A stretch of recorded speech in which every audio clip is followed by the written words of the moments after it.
Pertama terima kasih ya teman-teman sudah mau datang ke sini karena saya sebenarnya mencari orang yang bisa saya ajak ngobrol, saya ajak cerita karena saya kesepian di sini, jadi harus panggil orang untuk untuk bisa kita ngobrol sama-sama di sini. Nah, podcast ini namanya tiba-tiba podcast, ya. Tiba-tiba podcast tiba-tiba, ya. Jadi bisa ngobrol di mana saja, bisa ngobrol kapan saja, terserah saya mau ngobrol dengan orang siapapun itu, tiba-tiba saya ajak untuk ngobrol ya ngobrol, ya. Jadi mungkin pertama supaya kita lebih santai, kita ice breaking dulu. Tidak. Nah, kita perkenalan dulu ya. Ada 3 orang, jadi mungkin satu-satu akan perkenalkan diri. Terserah dari siapa yang lebih dulu. Yang mau yang lebih dulu atau yang paling tua kah? Kalau kami di Karmel itu biasanya yang paling tua. Paling senior, jangan paling tua. Silakan. Oke. Halo, perkenalkan nama saya Yuliana Febri Dwawisang, biasa dipanggil Febri. Saya merupakan mahasiswa program studi pendidikan bahasa Inggris Fakultas Keguruan dan Ilmu Pendidikan Universitas Nusa-Nipah. Sekarang semester 6.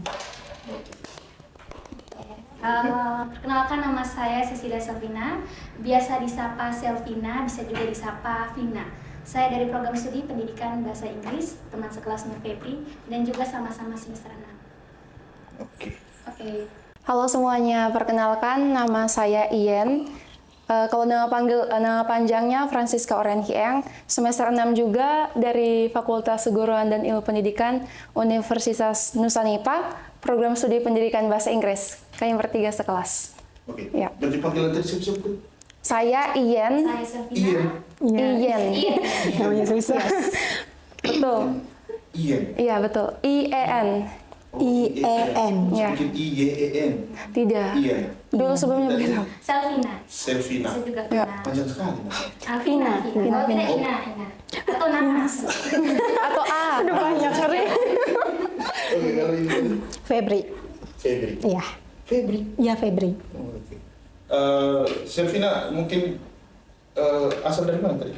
Dari Koting. Koting mana? Koting luar. Iya, Koting A. Koting A. Iya, intinya ya Koting. Jadi bisa tanya sampai alamat rumah seperti itu. Oh, saya lupa. Jangan. Tuhan.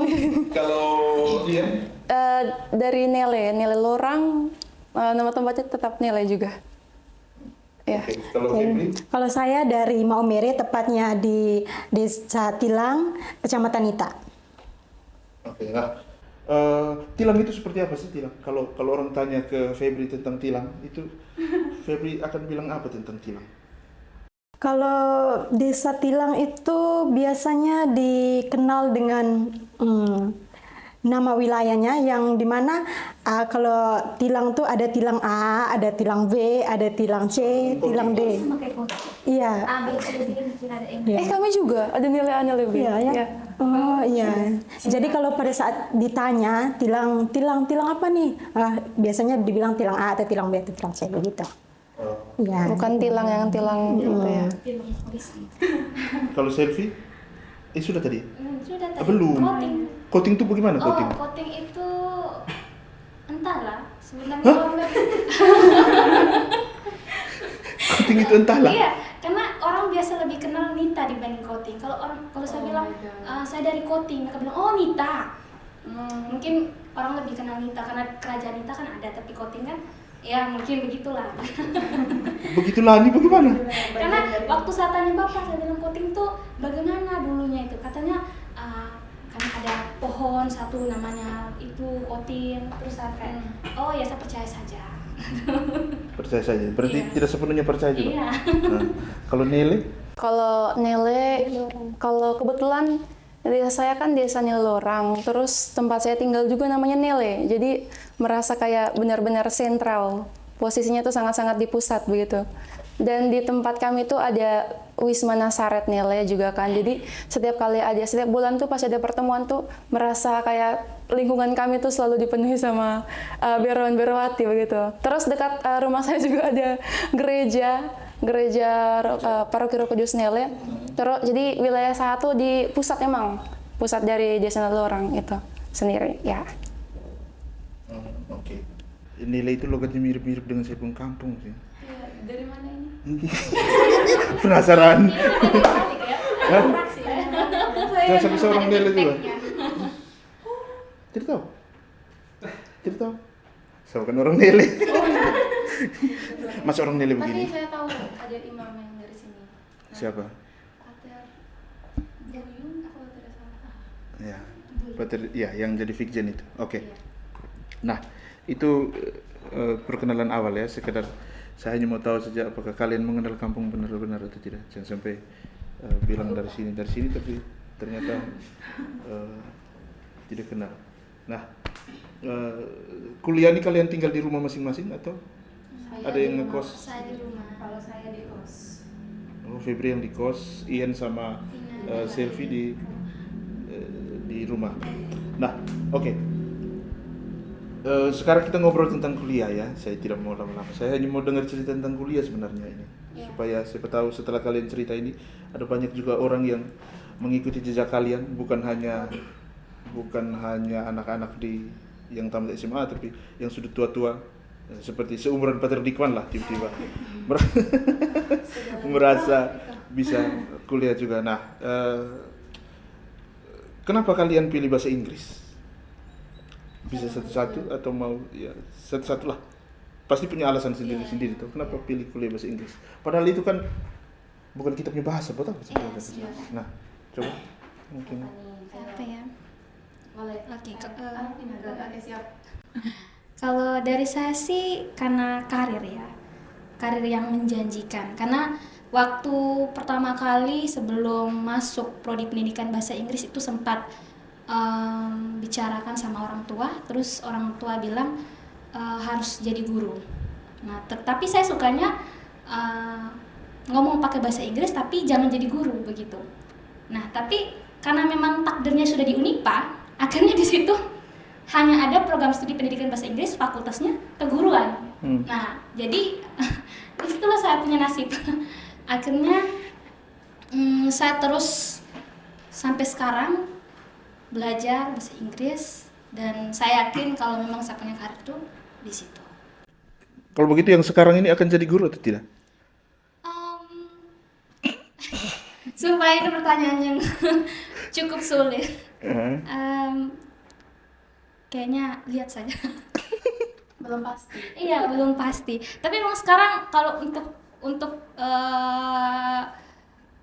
apa ya, mimpi sendiri itu memang Adalah kunci. digiring terus ke sana, jadi guru. Oh, jadi guru. Iya. Berarti berubah dong itu. Iya, berubah jadi kupu-kupu.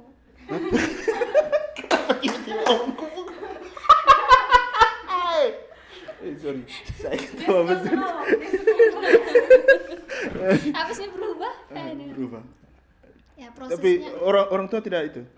Orang tua sampai sekarang terus memotivasi, mendorong secara keras. Supaya jadi guru atau Ya, supaya bahasa jadi Inggrisnya? guru, supaya jadi guru. Cuma saya pikir bagaimana ya, kayak saya tidak mau jadi guru, tapi saya pengen omong bahasa Inggris terus. Nah, begitu. Jadi di situ ya saya kayak percaya saja pada takdir, pada nasib. Usaha saja dulu. Nanti kalau untuk dapat gapai cita-citanya dapatnya seperti itu ya itu bonus. Bisa dibilang gitu. Oke, luar biasa sekali. Kalau Febri, bagaimana?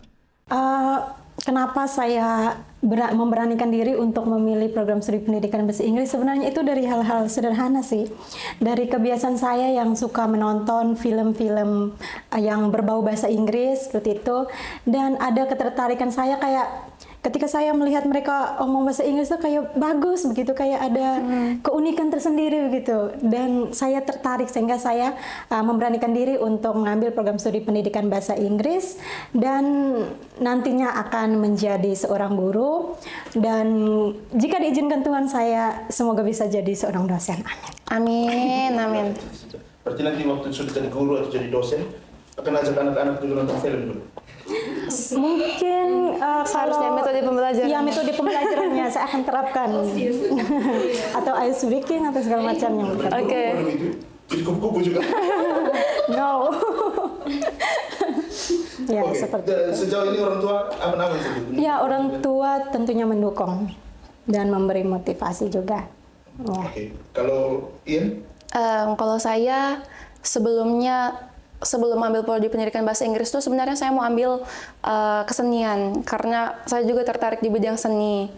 Mau seni musik, seni lukis, seni semuanya. Pokoknya yang berbau seni itu saya suka semuanya. Cuman karena waktu kecil ada bekal sedikit lah dari untuk belajar bahasa Inggris kan. Waktu kecil, waktu SD kelas 2 sampai 4 itu dapat les private bahasa Inggris, jadi punya basicnya lah, pengetahuan tentang berbicara bahasa Inggris, kosakata bahasa Inggris.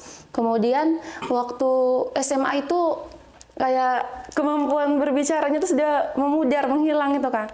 Tapi yang bikin saya tetap mau pilih bahasa Inggris adalah karena saya lihat kalau untuk menjadi seni, berkaitan dengan seni, hal-hal seni itu bisa menjadi saya punya hobi. Itu bisa menjadi hal-hal samping yang bisa gimana ya, bukan menjadi pekerjaan suatu saat nanti, tapi akan menjadi saya punya hobi, mungkin sampingan, saya bisa cari uang mungkin dari seni hal-hal seni yang saya suka. Tapi kalau untuk menjadi profesi untuk karir saya di masa depan itu sepertinya lebih cocok ke guru, karena bagaimana ya, mungkin karena orang tua saya juga guru, jadi kayak dari diri saya sendiri tuh kayak sudah langsung terarah ke arah menjadi seorang guru begitu. Tapi bukan guru, tapi seperti yang Febri katakan tadi, mungkin menjadi dosen. Karena di program studi pendidikan bahasa Inggris kalau di Unipa, itu selain jadi guru, kita bisa menjadi kayak tour guide, terus pokoknya jalan-jalan. Kalau saya sendiri tuh sukanya ya jalan-jalan, traveling, terus kayak jadi seorang ya asik kan. Jalan-jalan terus kayak menjadi penerjemah itu kayak menarik sekali. Sekaligus kita mempromosikan budaya di sini, kita juga mengenal budaya dari orang-orang luar yang datang ke Maumere khususnya. Jadi untuk saat ini itulah alasan saya mengapa memilih program studi pendidikan bahasa Inggris khususnya di Universitas Nusa Nipah. Nah, ini saya langsung mulai dari Ian.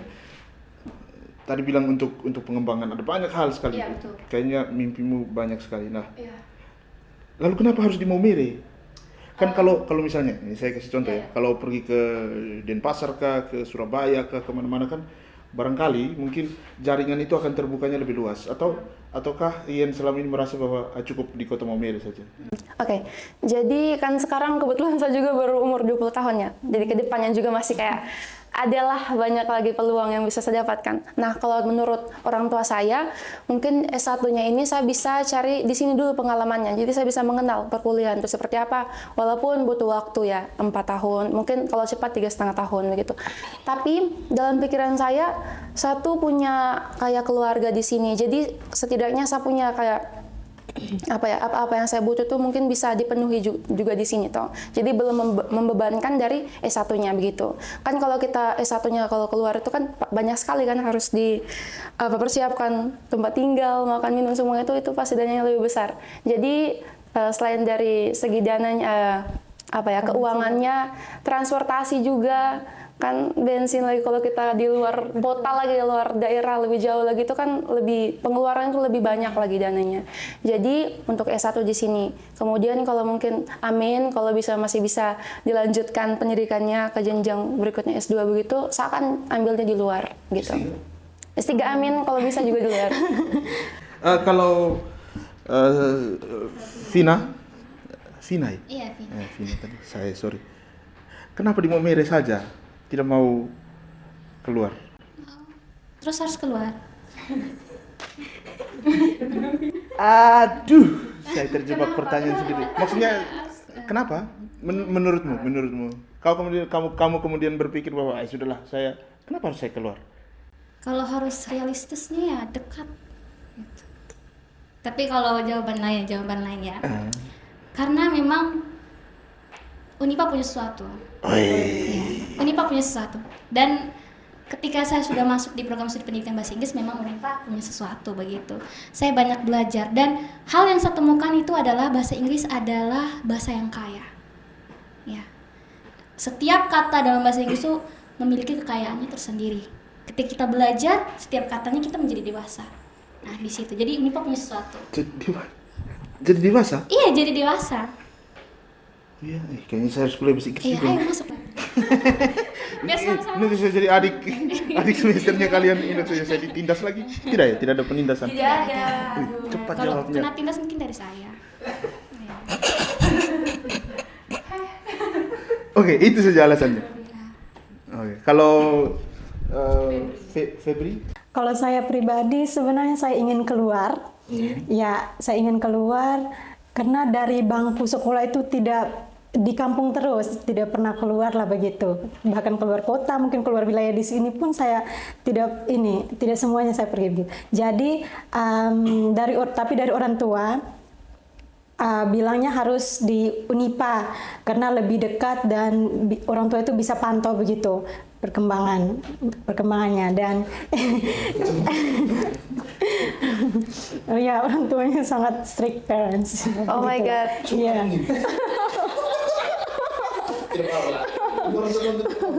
It's okay. It's okay, no worry.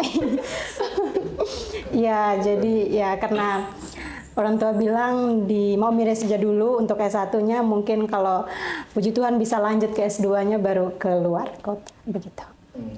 Oke, kalau begitu Febri ini belajar bahasa Inggris tuh mulai kapan sebenarnya? Dari SD kah atau ketika masuk di Unipa baru, atau di SD itu ada pelajaran bahasa Inggris itu tidak? Kalau di SD ada. Kamus mungkin.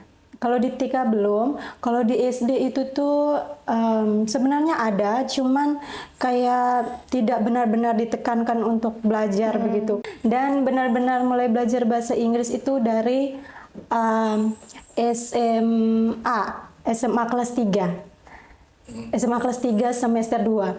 Karena waktu itu ada satu guru yang benar-benar cara mengajarnya bagus dan itu membuat kami tertarik untuk belajar sampai saya ulangan itu bisa dibilang saya nilai paling tinggi begitu. Ya, jadi gurunya itu membuat metode pembelajaran yang sangat menarik sehingga Kalau begitu Selfie, saya ganti nama nih. Ya, tadi Vina. Selfie, Bagus ulang. Ada air di sini. Tidak, ini Selfie kan juga pasti belajar bahasa Inggris tuh sekarang tuh kan pasti minimal dari SD. Zaman saya saja dari SD sudah belajar bahasa Inggris. Nah, mungkin iyalah kami SD di Habi tuh maju, bukan macam kamu. Hebat. Ih, kenapa saya sebut-sebut? Apa tadi saya mau tanya? Nah, apa perbedaan kira-kira yang Selfie lihat ketika mulai belajar bahasa Inggris dari SD, lalu masuk SMP, SMA dan sekarang kuliah itu? Mungkin Selfie bisa lihat perbedaan-perbedaan masing-masing itu. Tentunya sebenarnya lebih semangat waktu SMP dulu. Ya, karena ada personal story ya. Okay. Jadi waktu SMP dulu bisa dibilang sangat bodoh ya dalam bahasa Inggris begitu. Semua orang tahu kalau kursi itu bahasa Inggrisnya chair. Saya tidak tahu. Nah di situ saya pulang ke rumah, saya minta bapak belikan kamus begitu. Nah terus pas dibelikan kamus kena pukul gitu. Iya pakai kamus pak gitu. Nah di situ akhirnya semangat tiap hari belajar untuk membuktikan bahwa kamus yang bapak beli itu tidak akan sia-sia. Karena zaman itu kamus tersebut sangat mahal. John Eccles bukan? John Eccles iya, sangat mahal. Terus saya tipe anak yang kalau minta begitu ya harus dibelikan. Ya mau tidak mau lagi gurunya juga galak. Aduh. Guru bahasa Inggris? Iya. Bukannya guru yang paling galak itu biasanya matematika? Iya sama saja. Iya juga. Bahaya kita ini. Kita sedikit. Terus. Jadi dari situ tiap hari baca buku, terjemahkan setiap kata.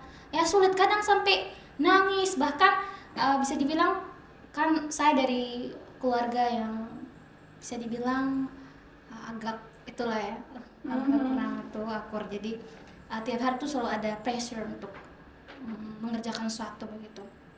Nah terus disitulah saya mulai bermimpi untuk jadi sesuatu yang wow, yang orang lain tidak bisa bayangkan begitu. Jadi kalau orang tanya saya mimpi jadi apa, saya selalu bingung begitu.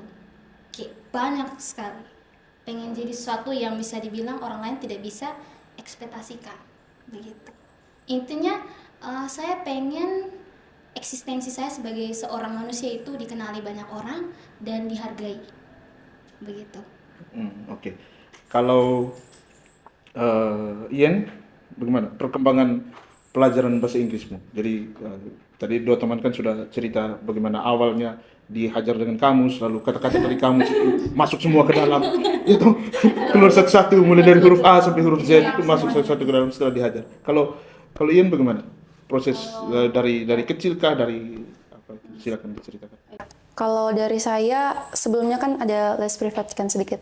Jadi kayak sudah ada kenal sedikit lah sama bahasa Inggris. Tapi kalau di sekolah, dari gurunya sendiri menurut saya belum, kalau ini pandangan saya sebagai seorang calon guru ya. Jadi dulu itu belum terlalu, sama seperti Febri, belum terlalu diajar dengan bagaimana ya, yang dengan harus begitu. Iya, dengan harus yang bahasa Inggris harusnya itu ajar seperti begini, karena bahasa Inggris itu begini. Tapi tidak, dulu tuh hanya kayak diajarkan, hanya kayak sekedar diajarkan saja, tidak yang mesti harus dipelajari. Jadi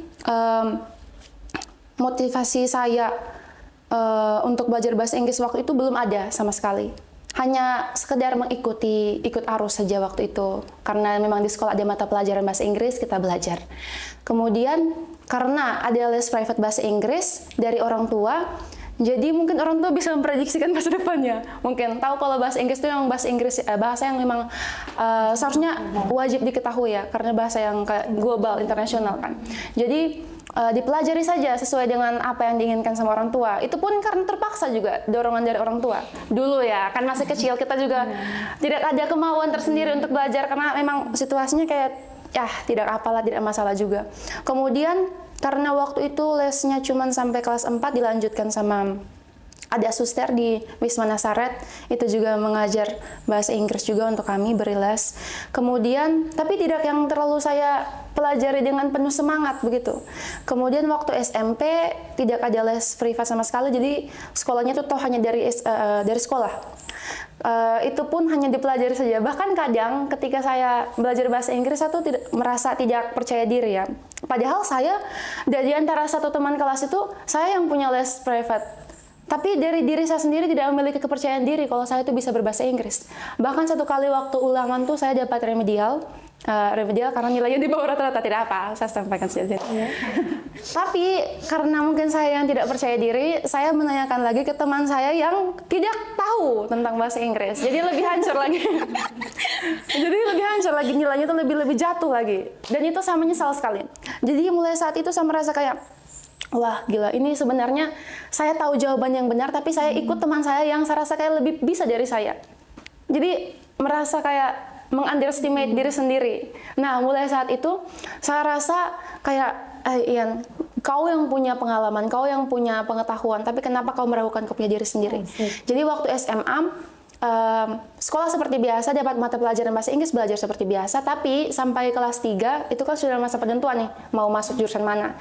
Nah, kalau dari saya, sebenarnya tadi kan sempat bilang kan mau ambil kesenian. Tapi ada keinginan tersendiri dalam diri saya kalau ingin membuktikan kalau bekal yang sudah saya bawa dari orang tua yang sudah dipersiapkan untuk bahasa Inggris itu, harusnya saya bisa bagaimana ya mengembangkannya lagi begitu. Jadi bukan hanya sekedar diajarkan terus mentah-mentah sudah stop sampai di situ saja.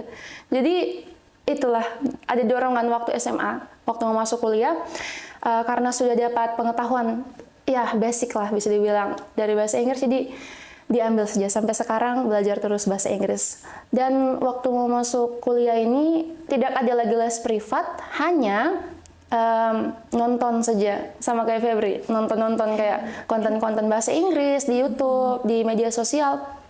Jadi semakin tertarik ya. Terus kalau kita lihat orang-orang yang berbicara bahasa Inggris tuh rasanya kayak keren. Apalagi kalau di Momires ini nih, ada orang yang, apalagi kalau dikit dari desa-desa yang kecil, yang bisa bahasa Inggris, orang bilang, wih keren. Orang bilang, wih keren. Jadi ya sudah. Korea ya? Kalau saya juga bisa bahasa Korea, sedikit-sedikit tapi. Oh iya? Yes. Nonton Korea juga? Iya, nonton. Jadi agak ragu-ragu antara Korea atau Inggris. Tapi lebih ke bahasa Inggris, karena Korea tuh sekedar kayak, karena saya suka drama Korea, hobi. Jadi itu. Suka juga? Saren dong. Dia India bisa nih. Merah kan? Nah ini bisa India. Korea juga.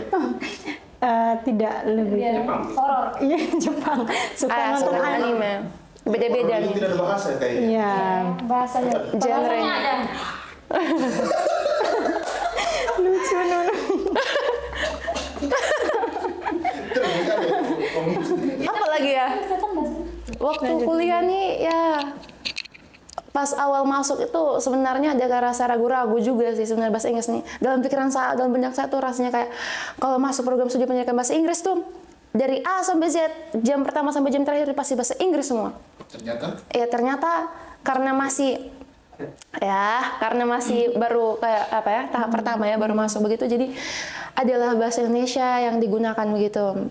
Ya jadi kayak rasa tertekan saya waktu awal masuk itu berkurang lah, karena realitanya ternyata tidak sekejam itu. begitu saya apa suka duka kuliah bahasa Inggris di Unipa? Harus jujur. Suka dan duka. Senangnya apa? Apakah ketemu dengan Pater Dikwan kah? Atau justru senang ketemu sekali. dengan Pater Dikwan itu penderitaan? Ketemu Pater bisa minta kue. Hah? Ini ada yang nonton pasti mereka. Oke, silakan. Senangnya itu kayak belajar hal-hal baru begitu. Karena waktu saya di SMP, di SMA belajar bahasa Inggris kan sesuai dengan yang ada di buku begitu teman. Kalau waktu kuliah bahkan yang di buku itu kita bisa menciptakan sesuatu lagi yang baru begitu. Ketika kita belajarnya, oh ternyata yang ini nih artinya ini, tapi dia punya arti lain, makna lain begitu. Tidak selalu yang satu itu saja begitu. Kayak denotasinya begini, konotasinya ternyata ada begitu banyak. Nah itu tadi yang saya bilang hal-hal baru, menyenangkan sekali. Nah terus kalau yang bikin jadi pesimis itu soal akhir semester terus tunggu IP keluar gitu. Kayak kita pengen kayak aduh saya mohon begitu tapi pas keluar bahkan satu kali waktu semester 3 tuh dapat B+ toh, jadi saya kayak aduh sampai hidup hancur gitu.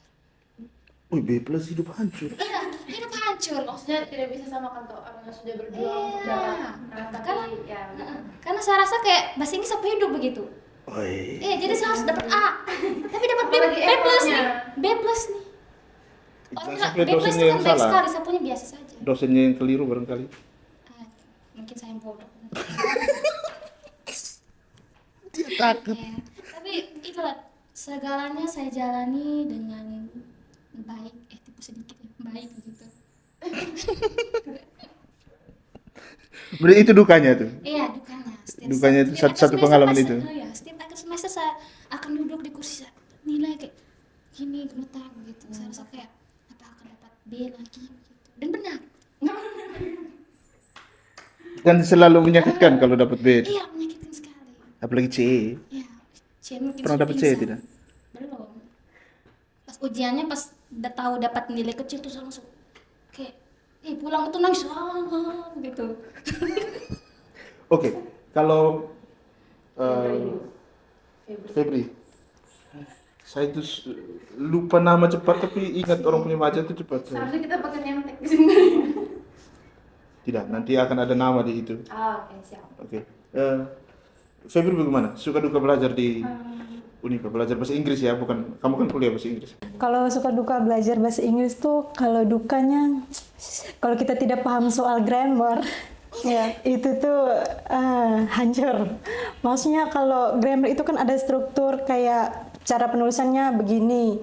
Terus kalau misalnya salah penempatan atau salah strukturnya itu maknanya bisa lain lagi. Jadi kayak itu benar-benar sebuah tantangan tersendiri.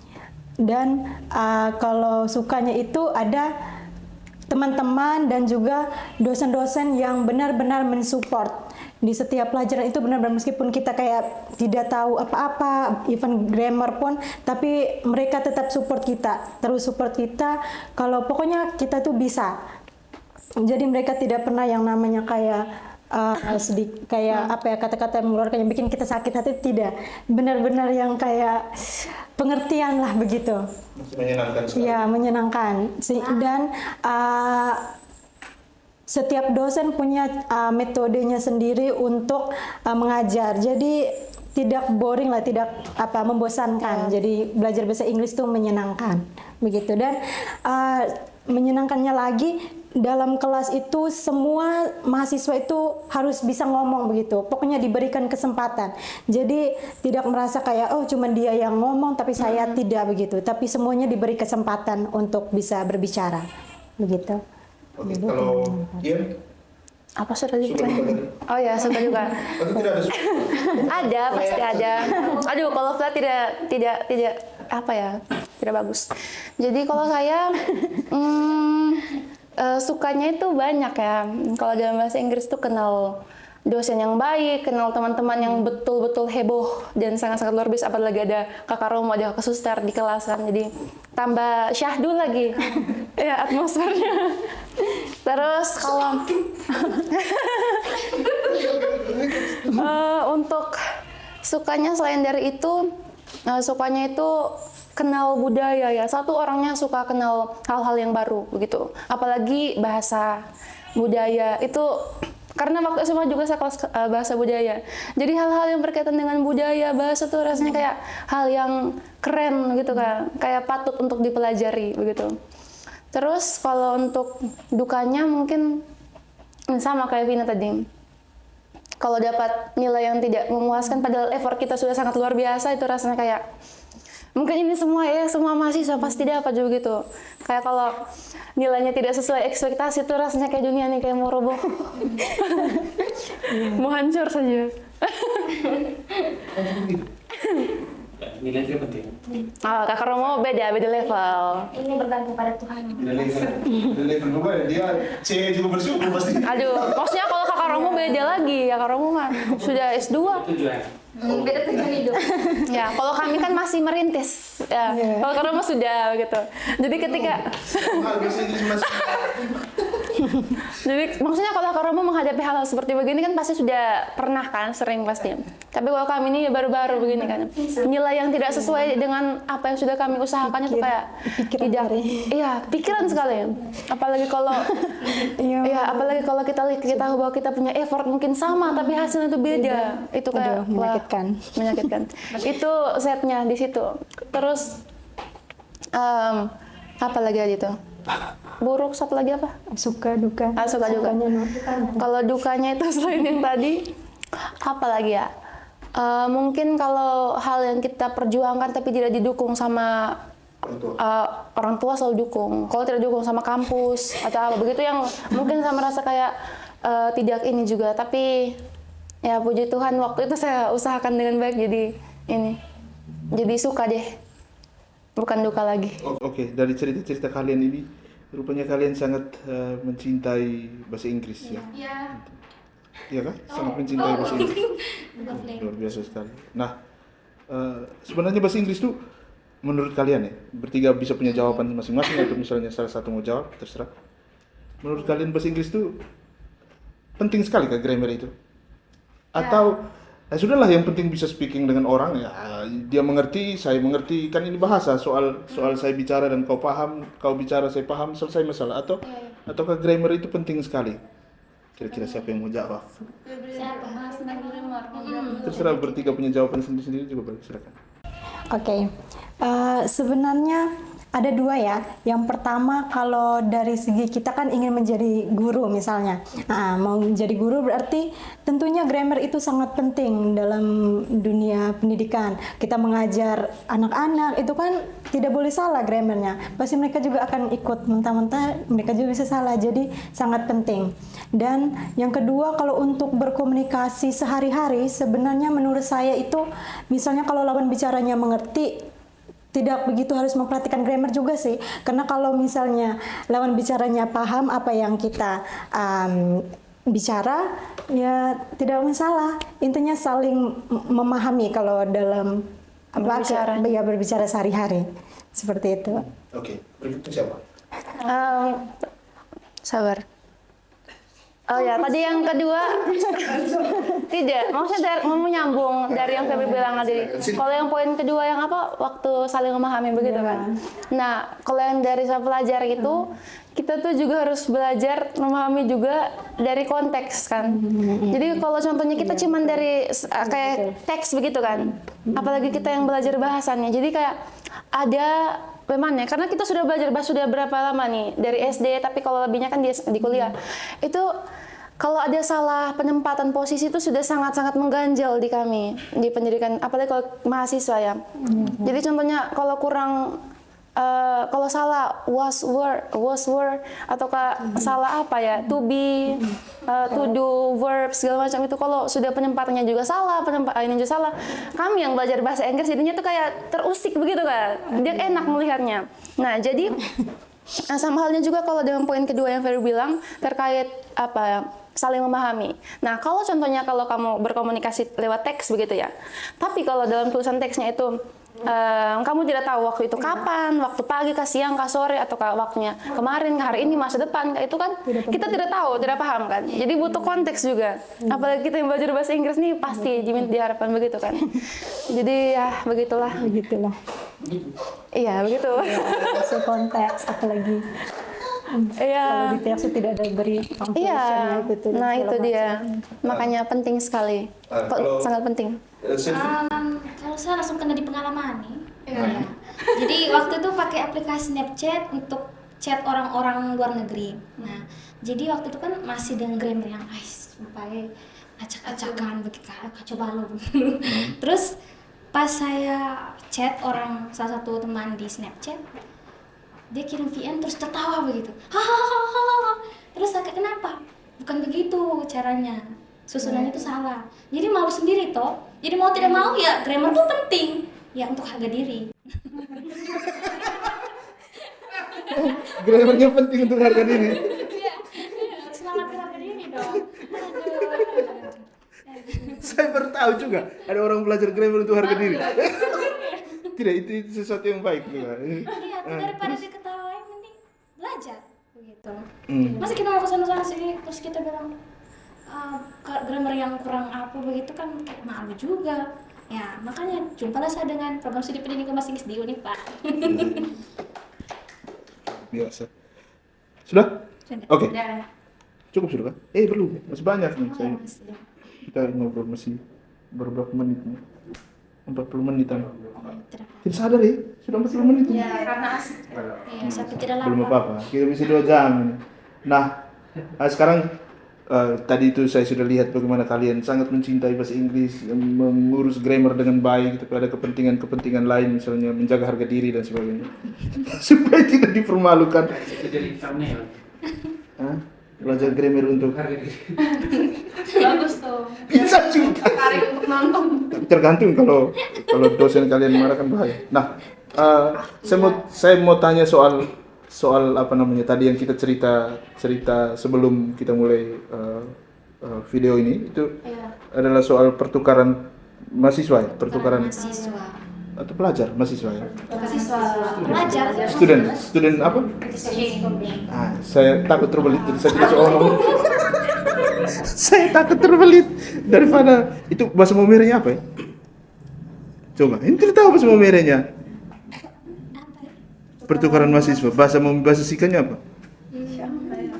Kan tidak ada kan? Nah, yang nonton nanti tolong komentar. Oke, maksudnya komentar menyebut terjemahannya yang saya maksud. Nah, mungkin bisa cerita soal itu. Pak Terdikwan beritahu bahwa ada berbeda tempat ya kalian ini. Kalau saya sama Febri sama kalau Febri saya tempat. di Oke. Siapa yang mau cerita lebih dulu tentang pertukaran itu? Oke, saya duluan saja. Oke. Kemarin tahun berapa tuh? 2023 ya. Itu saya sama Febri lolos program pertukaran mahasiswa Merdeka. Itu program MBKM dari pemerintah, dari Kemendikbud ya. Ya. Terus programnya itu dilaksanakan untuk 1 semester. Jadi kemarin saya sama Febri dapatnya di Universitas Mula Warman, Samarinda, Kalimantan Timur. Di sana Ya, untuk proses seleksinya itu ya lumayan lah, ada beberapa tahap ya. Iya. Ada administrasi, seleksi itu dulu, kemudian seleksi apa ya? Ada tes lagi ya. Iya, ada TKD tes. kah? Ya, Survei. semacamnya. Pokoknya ada tes lah, survei, tes TKD, semuanya. Kebinekaan. Iya, survei apa? Kebinekaan. Iya, tes kebinekaan ya. Ya, itu pertanyaannya tuh terkait, pokoknya terkait ya, apa ya, terkait Indonesia lah secara keseluruhannya itu. Kemudian ada beberapa tes yang setelah dilalui, puji Tuhan waktu itu lolos dan dapatnya di Universitas Mula Warman. Nah, untuk selama 6 bulan itu kami belajar, karena kami dari pendidikan bahasa Inggris dan di sana Universitas Mula Warman juga ada program studi tersebut, jadi kami ambil yang linear saja, sama saja.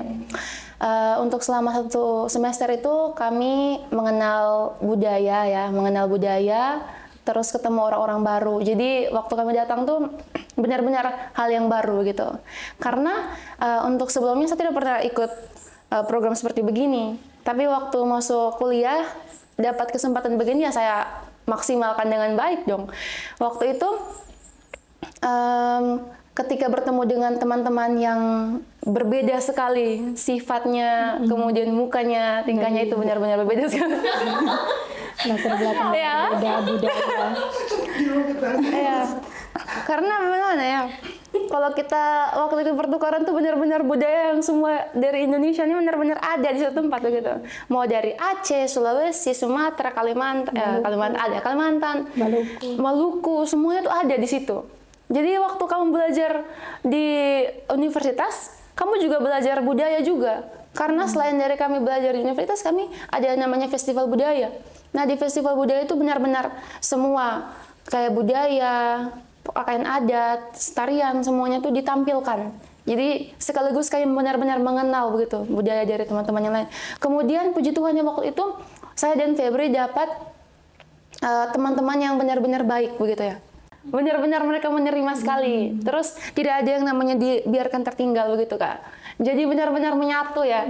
Benar-benar kayak unity and diversity. Asik. Bisa. Aduh. Masih tidak bisa ngomongnya. Oke. Tidak bisa hidup dalam itu. Itu saja. Kalau dari saya mungkin kalau dari saya bisa ditambahkan sama Iya, Febri.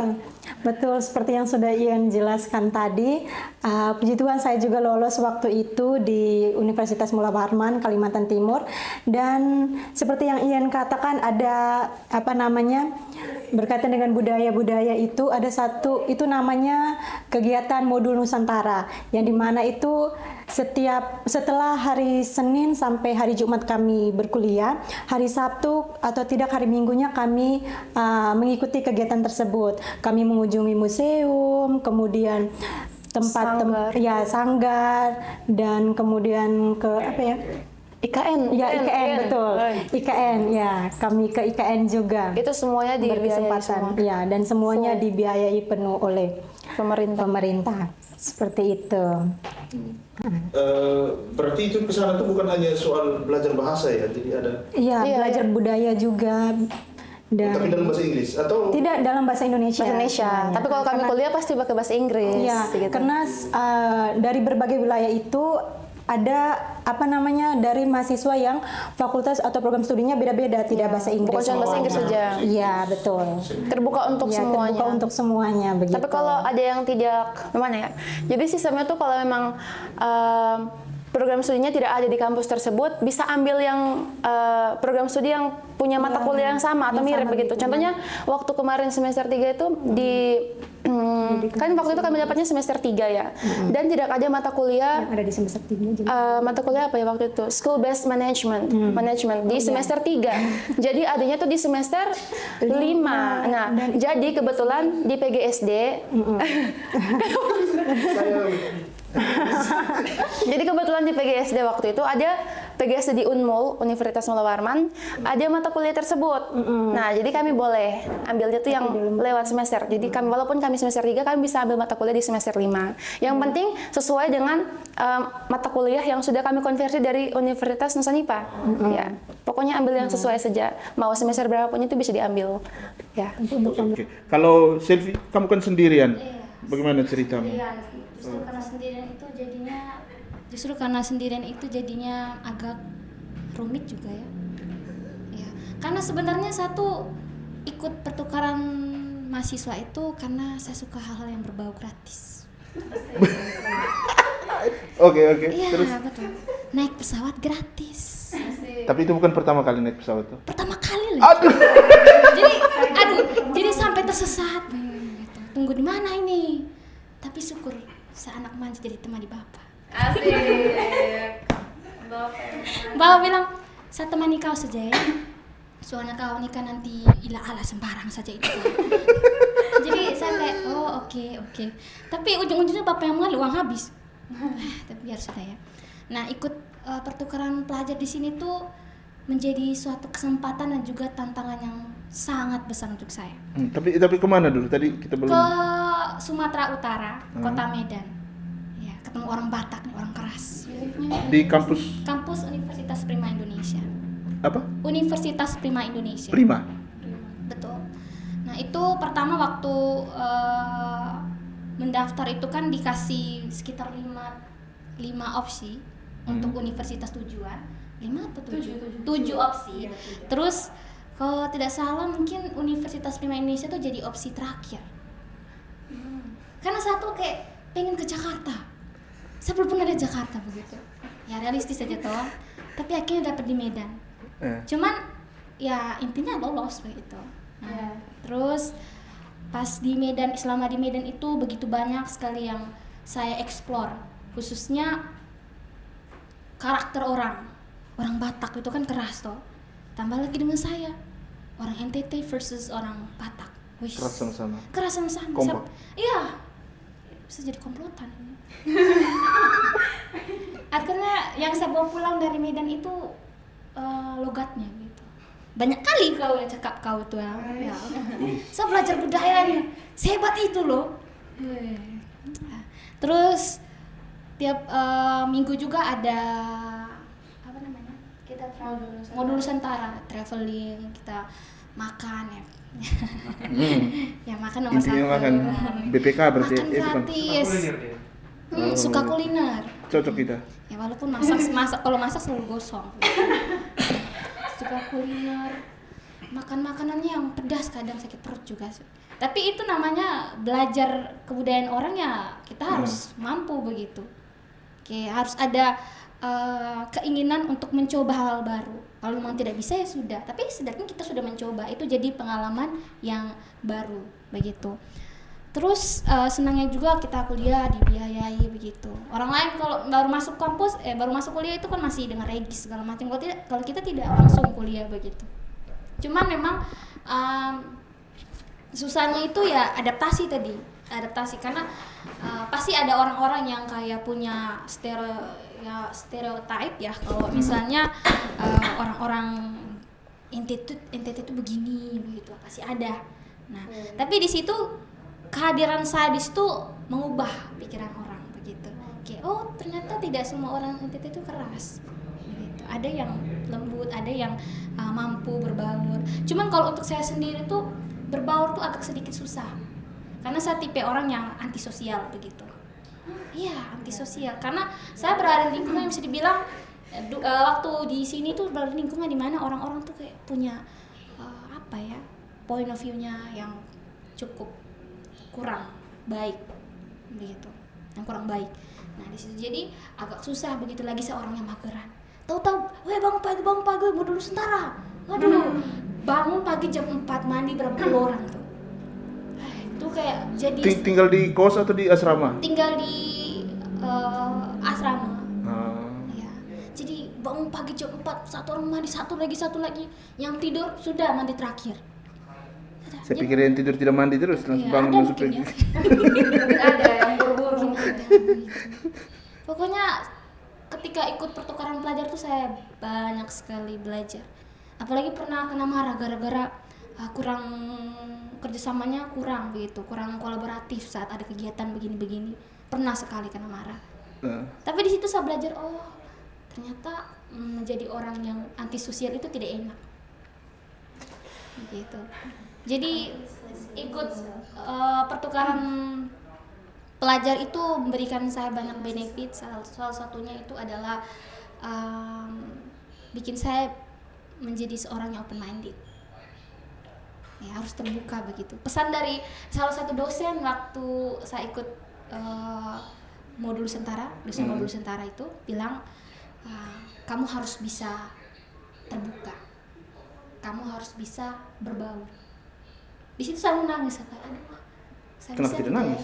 Hanya mau nangis saja. ya, karena saya rasa kayak gimana ya, sudah malu mau nangis lagi. Nanti buat Itu malunya lebih lagi. iya, harus lebih. Hah? Buat apa? Buat apa? Oh, bahaya sekali ini. Kayaknya tidak jadi kuliah lagi. Oke. Tetapi menyenangkan ya itu kegiatan-kegiatan itu. Sangat-sangat menyenangkan. Sangat menyenangkan.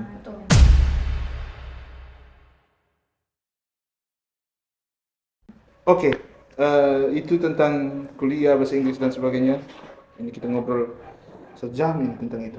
Nah, sekarang masing-masing saya akan kasih beberapa pertanyaan yang lebih pribadi. Ya. Dan harapannya adalah ini untuk menutup kita punya percakapan ini, kita punya obrolan ini. Itu ada beberapa hal yang ingin saya tanyakan. Nanti terserah siapa yang mau lebih dulu. Siapa lebih dulu? Tergantung pertanyaan.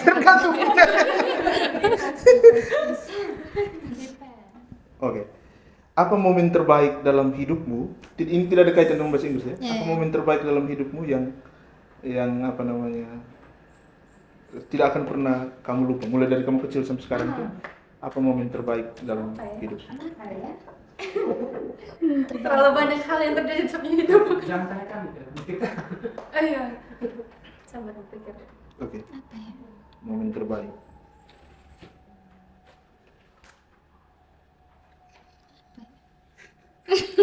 Pas kita tanya yang ini akan susah. Karena ini pertanyaannya memang pertanyaan yang sangat apa ya? Deep ya. Nah, oke. Silakan. Apa yang mau jadi duluan? Saya masih berpikir soalnya. Nanti ini bisa di-cut loh. Iya. Terlalu lama mungkin dipikir. Tidak. Saya menunggu. Aduh. Terbaik dalam terlalu banyak yang baik atau Kalau saya tuh tidak bisa pilih yang mana yang momen yang terbaik ya. Karena apa ya? Salah satu yang terbaik itu mungkin apa ya? yang pertukaran tadi itu adalah yang terbaik dalam hidupmu? Atau itu hanya baik saja? Sebenarnya ada program lain lagi toh yang saya ikuti. Kemarin tuh ada ikut. Tapi ini juga termasuk salah satu yang terbaik. Banyak sekali hal baik yang terjadi dalam sopnya hidup, itu puji Tuhan ya. Kemarin waktu bulan Oktober itu saya ikut program lagi, namanya apa sih namanya itu? SME Youth ID ya, itu International Volunteering Program. Itu di Malaysia. Jadi programnya itu selama 4 hari, tapi selama 3 bulan sebelumnya tuh ada saat dimana kami harus susun program begitu, dan aksi nyatanya tuh 4 hari di Malaysianya. Nah itu juga dibiayai juga. Itu juga jadi salah satu momen terbaik ya dalam sopnya hidup. Tapi kalau bilang momen terbaik yang lain tuh ada banyak, ketika mendapatkan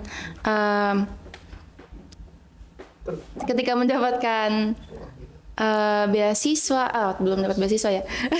Ketika mendapatkan kesempatan untuk mengikuti program-program menarik, kemudian mendapatkan kesempatan untuk dipilih menjadi seorang yang menjadi pemimpin begitu, ataukah mendapatkan prestasi, itu semua momen terbaik. Tapi pada intinya momen itu membawa saya kepada kebahagiaan begitu. Yang penting hal-hal bahagia yang terjadi dalam sopnya hidup itu momen terbaik sudah menurut saya. Kalau dibilang momen terbaik itu sangat banyak ya, tapi kalau yang terbaik mungkin yang tadi saya omongkan itu. Sekarang Selvi, apa momen terbaik? Momen terbaik saya itu ketika saya dapat banyak uang. realistis. Siapa yang tidak butuh uang toh?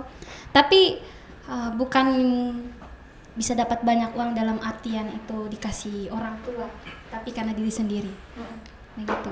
Jadi momen terbaik saya adalah ketika saya mengerti bahwa menjadi dewasa itu adalah salah satu hal yang sangat penting. Di mana saya tahu ternyata menjadi dewasa itu berarti akan ada begitu banyak hal yang kita butuhkan. Dan itu mengajari saya untuk menjadi orang yang tahu menabung. Saya adalah orang yang sangat boros pada dasarnya. Kemudian saat prosesnya saya jadi orang yang tahu menabung. Dan itu momen-momen yang terbaik bagi saya dan itu menjadi momen yang terbaik bagi saya karena ketika saya tahu bahwa saya menjadi orang yang berpendirian, saya sukses. Itu momen terbaik dalam hidup saya. Sudah. Sudah. Oke. Febri. Apa ya? Ayo.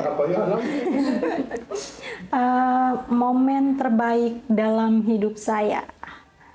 Menurut saya momen terbaik dalam hidup saya itu ketika saya bisa meraih prestasi-prestasi yang mungkin sebelumnya tidak saya dapatkan di bangku sekolah.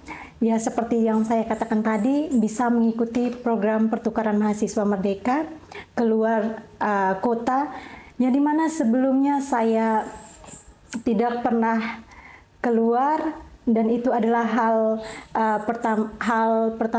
pengalaman pertama saya bisa mengeksplor, bisa keluar kota. Ya itu. Oke. Wow. Kalau begitu sebenarnya apa yang kau kejar dalam hidupmu? Deep lagi nih pertanyaannya. Sebenarnya yang saya kejar dalam hidup saya nih bukan tentang Itu duit, Vina. tapi tentang bagaimana saya mampu membahagiakan diri saya sendiri dan juga orang tua, mampu membahagiakan orang lain, bisa sukses, punya pekerjaan yang baik dan mampu berbagi terhadap orang lain. Itu, iya. Febri. Selvina. Itu tadi momen terbaik. Sekarang yang kamu kejar hal apa? yang ingin dikejar. Dari semua hal yang kamu lakukan di dunia ini tuh apa sebenarnya yang kamu kejar? Ketenaran kah? Sukses kah? Berhasil, dihargai. Dalam hal? Dalam hal apapun, dihargai, dicintai. Dicintai. Kalau Iya. Kalau dari saya maunya cuman bahagia saja, sederhana saja, tapi itu butuh usaha yang begitu besar ya untuk bahagia tuh. Terus kalau bahagia juga butuh uang. Begitu ya? Lari ke saya dong. Tidak, ini tuh benar-benar hal yang mana ya? Ya, kalau sukses mintai, begitu. Soalnya emang apa-apa di dunia ini tuh butuh pakai uang toh. Jadi ya begitu. Kalau mau bahagia juga harus pakai uang, kalau apa segala macam pakai uang. Jadi ya itu. Uang bukan segalanya. Tujuan utama. Ya, uang bukan segalanya, tapi segalanya butuh uang, begitu. Jadi agak berat juga. Mau bahagia juga begitu. Jadi itulah intinya, hal-hal yang ingin saya kejar itu adalah menjadi seseorang yang bagaimana ya, berguna, sukses sama seperti Vina sama Febri, dan dapat uang gitu. Supaya lebih lancar lah kehidupannya. Apa? Itu istilah sudah lewat generasinya. Mereka tidak paham, mereka tidak mengerti. Jadi bisa uang. Angkatan sudah beda, ini sudah genset mereka ini. No, juga tidak bisa. Nah, tadi dengan kamu punya mimpi besar itu apa namanya? Apa yang kamu mau kejar dan sebagainya itu? Selama ini kamu sayang tidak dengan kamu punya diri sendiri? Dan apa yang paling kau sayang dari dirimu sendiri? Atau kamu tidak sayang kamu punya diri? Sayang tentu. Apa yang paling kau sayangi dari dirimu? Satu, ya kalau dari satu begitu. Soalnya begini, agak sensitif juga nih. Tidak apa kan saya bicarakan? Boleh? Kalau kamu mau berbagi silakan. Ya, Saya tidak mau. tidak apa sih, ini hal yang semua orang juga mungkin tahu. Jadi waktu SD itu bisa dibilang satu anak yang bagaimana ya, sudah tapi rajin dulu waktu saya SD. Cuman masalahnya saya tuh tidak sepintar itu dulu. Jadi terkadang tuh dapat apa ya, kayak perlakuan yang tidak sama begitu. Karena kalau bisa dilihat apa ya, kalau dari kami bersaudara ya, ada sapnya kakak namanya bla bla bla, oke. Terus ada sapnya adik. Adik itu masih TK atau bagaimana begitu. Cuman waktu SD karena sapnya kakak tuh aktif, pintar, baik, terus ceria. Sementara waktu itu saya tuh sangat pemalu sudah, terus bisa dibilang tidak sepintar itu, bodoh lah bisa dibilang begitu. Aduh, tapi bukan begitu juga. Pokoknya waktu itu tidak sesuai dengan ekspektasi orang-orang kalau anak guru itu harusnya pintar, begitu. Jadi karena waktu SD saya dihadapkan sama situasi seperti begitu dan tidak didukung waktu itu. Tapi orang tua saya mendukung, cuman lingkungan saya waktu itu yang tidak mendukung. Jadi saya tuh menjadi orang yang sangat-sangat sudah minder, gengsian, penakut, pemalu. Itu kayak disatukan semua. Jadi saya tuh sangat-sangat mengasihani sapnya diri yang dulu. Ya. Tapi ketika waktu naik SMP tuh benar-benar sudah berubah. Namanya waktu SD itu sapnya peringkat tuh paling akhir sudah SD. Tapi itu karena saya cuma main-main sejak urusannya waktu SD dan tidak terlalu sadar akan hal itu. Waktu itu benar-benar sadar akan hal itu. Tapi waktu beranjak dewasa, waktu saya ingat lagi dulu tuh ternyata saya dulu tuh sehancur itu begitu. Kayak tidak terlalu diperhatikan. Waktu SMP baru benar-benar yang kayak diperhatikan ya waktu SMP itu. Karena SMP itu saya mulai kayak memang harus belajar sih, karena menurut juga saya malas belajar waktu SD. Waktu SMP saya belajar, dapat privat itu memang sangat-sangat bagus sekali. SMP itu memang nilai bahasa Inggris itu selalu baik, bagus. Jadi tapi untuk mata pelajaran yang lain memang tidak sebagus itu. Cuman waktu SMP itu puji Tuhan ada juara terus, juara 1 lagi malahan waktu SMP. Padahal waktu SD paling hancur. Nah, berlanjut sampai SMA itu juara 1 terus. Jadi kayak puji Tuhan lah, karena satu tidak menyerah sampai bagaimana ya, satu tidak terbawa suasana dari waktu kecil begitu kan. Jadi hal yang benar-benar saya banggakan dari diri itu adalah satu bisa bagaimana ya, berjuang walaupun di tengah ekspektasi orang yang begitu tinggi begitu kan. Jadi walaupun ekspektasi orang terhadap saya, anak guru, kemudian punya saudara yang begitu hebat itu luar biasa, tapi saya juga tidak boleh yang kayak mengunderestimate, kayak menyepelekan sampai diri sendiri. Karena kalau memang dari dalam diri saya sendiri tuh mau untuk berjuang, ya pasti bisa begitu. Masalahnya adalah waktu dulu itu saya tidak bisa, saya tidak sadar akan hal itu begitu. Karena dulu tuh sama si anak kecil yang benar-benar hanya A, B, B, C, C, ikut arus saja. Tapi waktu masuk SMP itu satu mulai agak sedikit dewasa kan itu ya, sedikit lah paham lah dengan situasinya begitu. Jadi kayak benar-benar satu sebenarnya benci dengan orang-orang yang tidak benar-benar memperhatikan perasaan orang lain begitu ya. Tapi karena bagaimana dukungan dari bapak mama saya tuh, keluarga itu benar-benar besar, jadi puji Tuhan lah lancar sampai sekarang. Dan sekarang tuh saya lihat kayak orang-orang yang tidak mau menyinggung, tapi kalau mungkin orang-orang yang dulu pernah menyepelekan begitu, mungkin sekarang bisa lihat tuh perkembangan dari saya, perkembangan dari ya begitulah. Maksudnya perkembangan saya sampai sekarang itu bagaimana, mungkin bisa dilihat, jadi bisa disimpulkan sendirilah, mungkin bisa introspeksi diri begitu. Mungkin apa yang kalian sampaikan sebelumnya tuh tidak selamanya benar begitu. Ada masanya, ada semua butuh proses, semua butuh waktu. Jadi kalau kita benar-benar mau menjadi seseorang yang sukses atau begitu, memang yang penting ya berjuang lah begitu.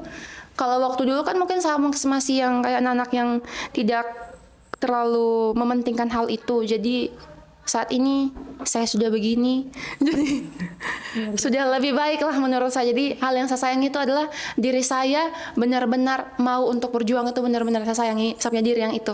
dan tidak menyerah. Itu yang saya sayangi dan saya suka dari Sapnya diri sendiri. Gitu. Biasa. Kalau Selfie? Sayang dengan diri sendiri. Sayang dengan diri sendiri.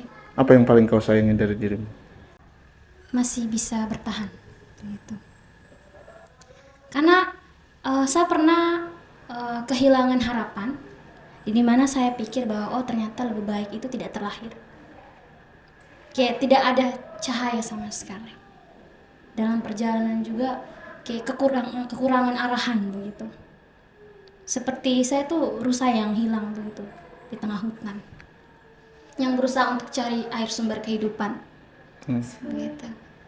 Jadi dalam perjalanannya itu saya kurang menyayangi diri sendiri, selalu merasa gagal, apalagi saya sebagai seorang anak yang mungkin kurang diperhatikan.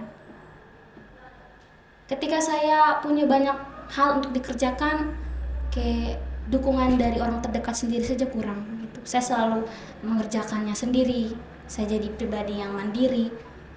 Dan yang buat saya sangat sayang dan saya punya diri adalah ketika saya belajar untuk menjadi pribadi yang bergantung pada diri sendiri. Dan itu adalah hal yang buat saya sangat menyayangi diri saya. Memang prosesnya sangat susah ke sana untuk bisa menyayangi diri sendiri. Karena saya tipe pribadi yang sangat-sangat rapuh. Dibentak tidak bisa, dipukul langsung benci orang. Kalau saya dipukul sama orang tua saya langsung benci orang tua saya. Benar-benar anak yang punya kepribadian sangat sensitif begitu. Jadi proses mencintai diri sendiri itu sangat deep buat saya, melalui pengalaman-pengalaman yang menyakitkan juga. Itu yang bikin saya sampai mencintai diri saya sendiri. Kayak satu telah ditemukan oleh beberapa orang, oleh pengalaman yang bikin saya mencintai saya punya diri, bahwa ternyata saya dibutuhkan. Pergilah ke tempat di mana engkau dibutuhkan, begitu. Itu yang saya punya saat ini sebagai prinsip. Oke, saya punya singkat saja. Dari cerita-cerita Ian, dari cerita-cerita Vina, sebenarnya ada sedikit kesamaan. Intinya, saya cintai ketabahan dan kesabaran saya dalam menghadapi tantangan hidup. Itu. Apa tantangan terbesar?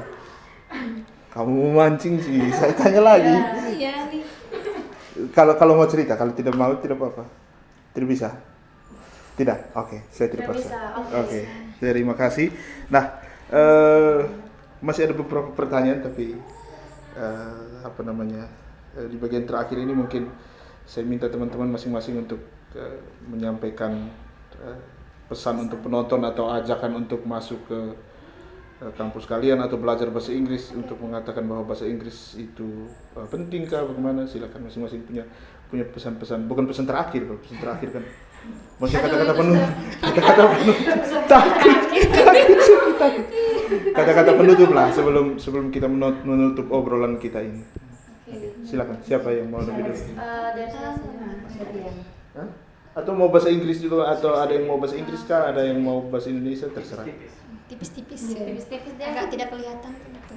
Kasat mata. Silakan, siapa yang mau lebih dulu? Saja. Ya, kalau dari saya pesannya itu untuk semua orang, khususnya untuk adik-adik yang mungkin masih di SD, SMP, SMA, itu karena di masa depan nanti itu peluangnya ada banyak. Jadi usahakan adik-adik dari SD itu masih bisa main-main lah, SMP, SMA itu usahakan untuk bisa cari kayak pengalaman, sumpah. Karena waktu kalian berkuliah nanti akan ada banyak sekali peluang yang bisa kalian dapatkan melalui pengalaman yang sudah kalian lalui itu. Jadi penting sekali punya pengalaman dalam mengikuti lomba, berprestasi, dalam mengikuti organisasi atau apapun itu. Yang penting adik-adik bisa ikutlah kegiatan begitu. Karena ya berani juga, harus berani juga, benar. Karena kalau memang kalian hanya terpaku pada kesenangan kali ini, tidak tahu lagi di masa depan kalian bagaimana. Begitu saja. Kemudian untuk ajakan ya, Untuk adik-adik semuanya, khususnya yang sekarang duduk di bangku SMA. Adik-adik kalau mau punya dapat banyak pengalaman, apalagi pengalaman dalam berbicara dalam bahasa Inggris yang baik dan benar, tidak perlu jauh-jauh karena di Universitas Nusanipa program studi pendidikan bahasa Inggris sekarang khususnya sudah membuka pendaftarannya ya di program studi pendidikan bahasa Inggris. Jadi untuk adik-adik bisa bergabung karena di program studi pendidikan bahasa Inggris itu sudah terakreditasi baik sekali. Terus banyak sekali prestasinya, banyak sekali kegiatannya. Nanti adik-adik bisa cek saja langsung di akun media sosialnya Pendidikan Bahasa Inggris itu PBI Unipa Maumere ya. Nanti adik-adik bisa langsung cek saja di situ media sosialnya. Banyak sekali kegiatan, prestasi, dan hal itu sangat-sangat membantu adik-adik dalam mengembangkan, mengasah skill adik-adik ya, khususnya dalam berbahasa Inggris. Itu saja dari saya. Thank you so much. Oke. Siapa berikutnya? Siapa? Saya. Masih pikir lagi. Silakan. Ada satu kutipan yang saya masih ingat sampai sekarang, itu dari Priyanka Chopra. Nah itu sebenarnya aku lupa sedikit ya, jadi saya ingat-ingat saja dulu. You might be wrong, you might make mistake, but the courage of conviction is the only integrity that you need to have. Whether you make mistake or not, it should all be yours. Kamu mungkin buat kesalahan, tetapi dorongan dari keyakinan adalah satu-satunya atau salah satu integritas yang perlu kamu miliki. Apakah kamu buat kesalahan atau tidak, itu semua milikku. Begitu. Jadi kenali dirimu, kenali jati dirimu, mau berproses dan miliki rasa percaya diri untuk mengejar mimpimu. It's okay jika kamu berada dalam lingkungan yang tidak mendukungmu. Karena satu-satunya yang bisa membuatmu sukses adalah dirimu sendiri. Dan surround yourself with people who will always support you. Jika kamu tidak bisa menemukan orang-orang seperti itu, it's okay. Kamu dan dirimu, itulah yang akan membuat kamu sukses. Gitu. Ya, sebenarnya saya menunggu kita panjang lagi. Oke, silakan. Febri. Saya ingin katakan keberanian tidak datang dengan sendirinya. Keberanian datang ketika kita mampu keluar dari zona nyaman. Jadi bagi kalian semua yang masih bingung memilih jurusan, pendidikan bahasa Inggris adalah tempat yang tepat untuk kamu ingin berkembang, memiliki mimpi yang besar, dan punya masa depan yang cemerlang. So you don't have to be great to start, but you have to start to be great. Thank you. Oke, mantap semua nih. Oke, baik teman-teman sekalian, terima kasih sudah meluangkan waktu untuk ngobrol. Ada banyak hal tadi. Semoga mereka yang menonton ini bisa menyimak, mendengar, terus menonton, melihat kalian bertiga bercerita banyak hal, mulai dari hidup di rumah, terus soal kuliah, dan soal juga beberapa hal pribadi tadi kalian mau berbagi ya. Jadi sekali lagi terima kasih. Nanti kita akan ngobrol-ngobrol lagi di kesempatan yang lain kalau misalnya masih ada kesempatan. Ya tuh. Kalau misalnya Pak Terdikon tiba-tiba beritahu saya lagi, mereka masih mau ngobrol lagi. Oke ya. Itu saya akan pasti dengan sukacita akan menyanggupi supaya ngobrol lagi karena kalian bertiga luar biasa. Jadi sekali lagi terima kasih sudah mampir ke Tiba-Tiba Podcast Tiba-Tiba. Sampai bertemu lagi di episode selanjutnya. Dadah.